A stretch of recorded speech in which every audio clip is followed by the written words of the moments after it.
The Unknown Person. Ooh. This is it. Open up the thing there open up the from link. National Post. Never heard of it. That's the wrong one. I think it's Canadian. There you go. So this dude, he's French, maybe. He speaks French. Okay. I think we actually found out later he's possibly from Cameroon. We don't really know. Possibly French-Canadian. But the point is, he's been in prison since 2013. He's been in prison for 6 years because he's refused to identify himself. Is that a imprisonable offence? Well, the problem is he was arrested for running some sort of scam. Oh, okay. Well. But even now, he's been in prison for 6 years, which the article points out is like the term that you'd spend in there for manslaughter. So he's just not identifying himself. Anytime he goes to any of these hearings, like where they're like, you need to identify yourself so we can prosecute you and all of this stuff, he just tells them to go to hell. That's just not like a good way to go forward. You know, like that's not productive. Just doesn't cooperate. Huh. And they've desperately tried to identify this man and get all this information on him. And so basically his story is he arrives in Canada. I think it was early 2000. Sorry. Drink some more tea. Long day, yeah. Early 2013. And he comes in on a 10-day tourist visa on a passport, a French passport. And then he gets arrested about 6 months in doing a scam called it was his black money scam. Ooh. So this is quite interesting. How it works is there would be this money that was brought into the country, like illegally somehow, and it had been spoiled. So it had been dyed black. And they had all of this money. This was the scam. And they'd find a mark and they'd be like, hey, we need to buy, like, we've got all this money that's been ruined, but there's this expensive chemical we can buy that will remove the black from the money, and then we can use it. And so they show him, and, you know, they get this black note, and they wash it off with this special chemical, which is probably just water or whatever, just washing away the black ink.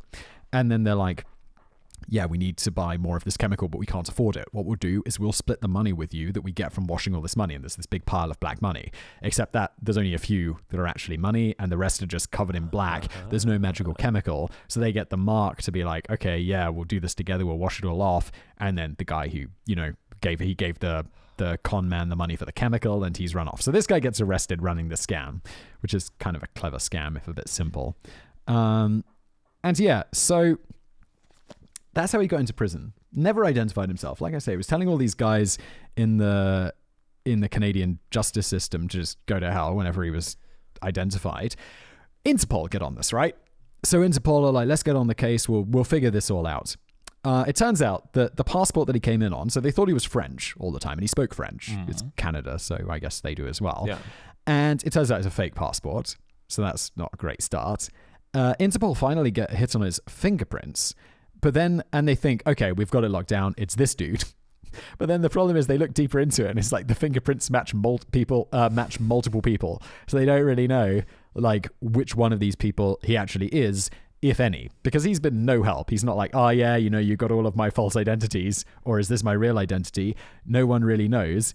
It does seem like the people come from Cameroon, so that's what they think. They think he's from Cameroon. They also realized, oh, he was in prison in the UK for some time.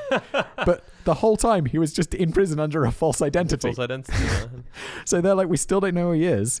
The mystery continues. I just think there must be a happier way to go through life. Well, you've been in prison for 6 years. What have you done that is as bad? Well, I love this. This is a quote of what he was saying about going to hell. So, I don't care what you do, you can go to hell, the man said as she spoke. That's all I have to say to you. Go to hell. Every time. He stood and started for the door. The hearing is not over, she called out. I don't care. Go to hell.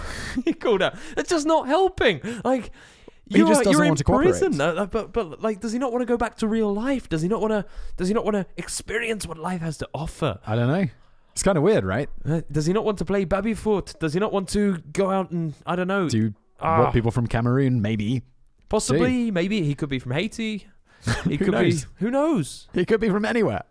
However, this is a very recent news article. He's recently hired a lawyer. Ooh. So who knows why? Maybe he's going to sort it out. Maybe he's like 6 years in prison was a bit much. But then now he's going to still have to go. Although I guess maybe because time served or whatever. Maybe. Yeah. Are you Mr. Joe Blogs? Yeah. Go to hell. Maybe it's just my lawyer is just speaking through my lawyer. What does the lawyer say? I've been told to read this on behalf of my client. Go to hell. So yeah, they Interpol doesn't know. The UK government doesn't know. Canada doesn't know. No one knows. No one knows. Maybe we'll find out as this story develops. I hope that we do find out one day. Maybe we can follow up. There we go.